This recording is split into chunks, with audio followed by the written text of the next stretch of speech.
4.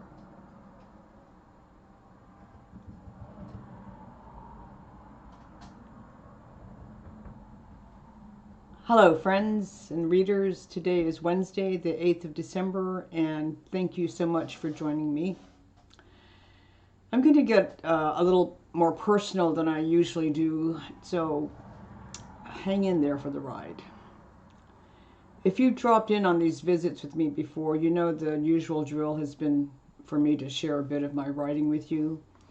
I often look at one or two of my characters.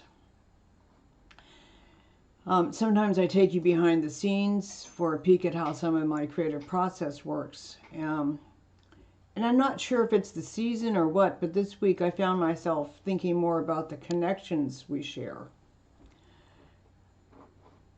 So there's a Chinese proverb that says, "An invisible thread connects those destined to meet, despite the time, the place, despite the circumstances. The thread can never be tightened or tangled. The thread can be tightened or tangled, but never broken." So I want to say, hello, grief, whose acquaintance I am reluctant to make. I have to tell you that winter is not a particularly fun time of year for me, especially the last 21 years. I'm so grateful for my sun lamp. It's on all the time this time of year. Right now it's 1:15 a.m. Sunday night, and it is my beacon of light. I bow to it a lot. I write a lot about grief in my women's novels. I've written half a dozen books and I've got several more in draft form. They're different than my Walkerville Desire series because there in Walkerville, I mainly wanted to create a world of sunny days and family-oriented winters, and of course the HEA, the happily ever after. I want the Walkerville Desire series to be a fictional world. Although I will tell you that in the last 2 books of the Walkerville series, there is death and dying. In my women's novels, I touch more on the longevity of grieving. Grief is someone I accepted into my life, even though I don't especially like her. I met her some 21 years ago when my son died in an accidental drowning. He had just turned 31 years old in February, and he died in March.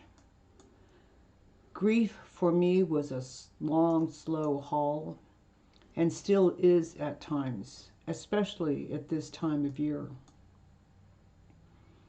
I remember in my early grieving, sitting in my garden for hours at a time, not feeling the weather, not talking about the weather, not smelling the roses, not noticing the bees or the hummingbirds, the Annas and the Allens.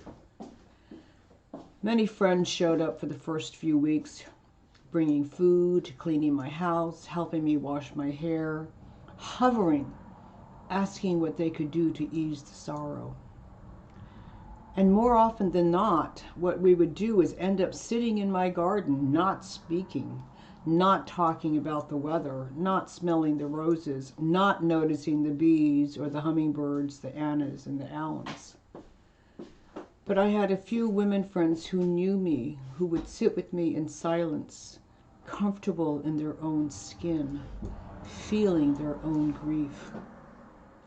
2 of those women had lost children several years before I lost mine. One of those friends was completely honest with me. She said with compassion, "Sometimes I'll be able to be with you. Sometimes I won't be able to show up. Just know I will always love you." I feel to this day that was the most comforting, most needed piece of caring I could have heard in those early days of grief, where I spent hours stenciling my downstairs bathroom with blue, green, and yellow fish, because he died doing his favorite thing, which was fishing, so how much better to honor him? That was my logic, or my illogic, thinking or not thinking. I also prayed that a young girl would show up with an infant and shove the baby in my arms saying, "Here, take him, her, I can't handle it." She'd walk away and I would magically have a grandchild. His grandchild. In those early days of grief, I felt him so close to me, like he was my shadow. We were forever linked. In my awkwardness, I asked him why I never saw him, why I just felt him near me. Sometimes I'd feel the whisper of wind and know that it was him. And his answer was so like him. "'Cause Mom, I don't want to be a ghost to you." In my logic or illogic, I didn't want to move down here to Watsonville. I asked Ace, "What if he comes back and we're not here?" In my logic or illogic, my first foray to the grocery store was on 41st Avenue. Maybe it was Albertsons, where Whole Foods is now. I walked around the entire store, not just the outside aisles. I had a shopping cart full of stuff, cleaning products, lots of potato chips and soda, some food items that I would cook. And then, as if I had woken up from a dream, I realized I was in the middle of a grocery store with a cart full of items I had no idea what to do with. I couldn't put together a sentence, much less a meal. I left the cart. In the vast parking lot, I finally found my car and locked myself in, and I sobbed.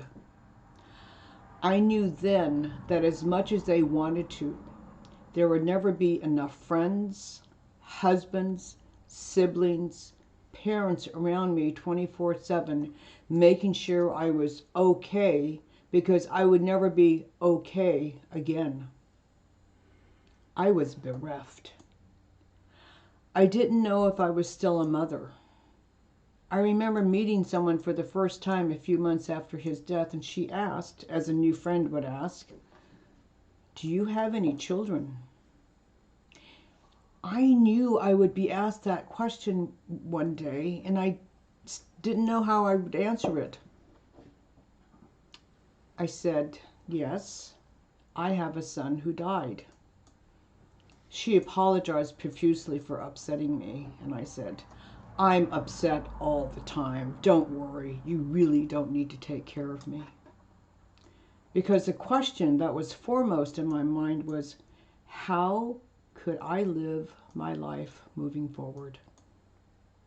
21 years, almost 22 years later, I still haven't celebrated the holidays, which for me starts on Halloween, because that was his favorite.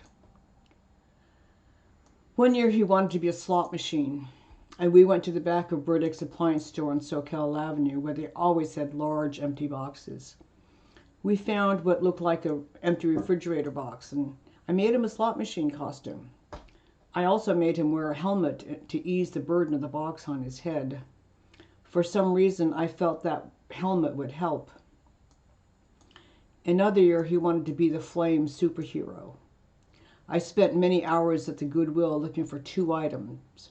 1, a yellow pleated skirt, which I then turned into flame wings, and 2, I found a vintage red skirt that made a great cape. We used to do Thanksgiving potlucks even when he was alive. Our last one was in 2019. Because of COVID, we didn't have one last year. This year, we decided because of our physical limitations, we couldn't do them any longer. That was a grief as well. And then there's Christmas. We had a few traditions, such as going to San Francisco each year and getting a special ornament. Our trees were always full of his handmade ones from school projects and the ones we had carefully selected. He always got to open one present at midnight if he could stay up that late. One year, he only had one rectangular package under the tree, and I know he was a little concerned. I caught him shaking it once.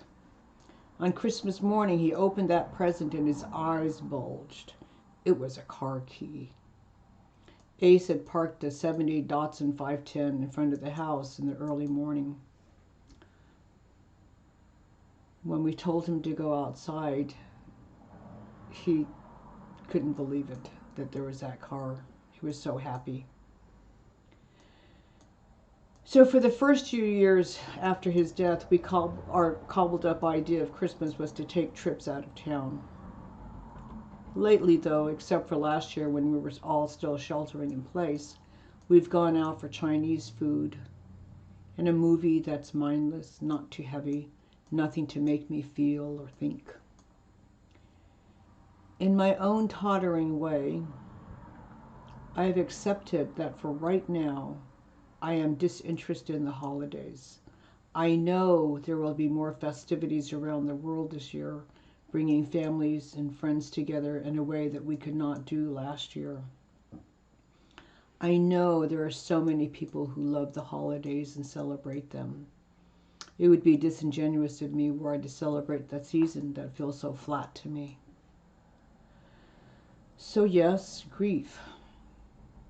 It is a part of my women's novels where I write about friends, children, and loved ones dying. My heroines learn to live with their grief. We, my protagonists and I, have cautiously made our way back to this world of traffic, feelings, conversations, work, shopping, eating, sleeping. Together, we've learned to navigate our way back into a life that is so different than the ones we had once lived. There is no coming back from this experience without a profound change in one's perception and place in the world. Okay, thanks for taking the time with me this week to listen to this. I appreciate the chance to show you and give you a little bit about myself. I do want to give you a heads up about my schedule for the rest of the month. I bet lots of you have many distractions around the holidays and commitments, so here's what we've decided to do. I'll be back with you next week, the 15th of December. Then we're going to take a bit of a hiatus until the new year. We'll be back to live streaming the first Wednesday, January 5th, 2022. Okay, so although we have one more visit together next year before we this year before we sign off, if you've missed any of my earlier live chats, you'll find them all archived on the YouTube page. So a couple of things before I go.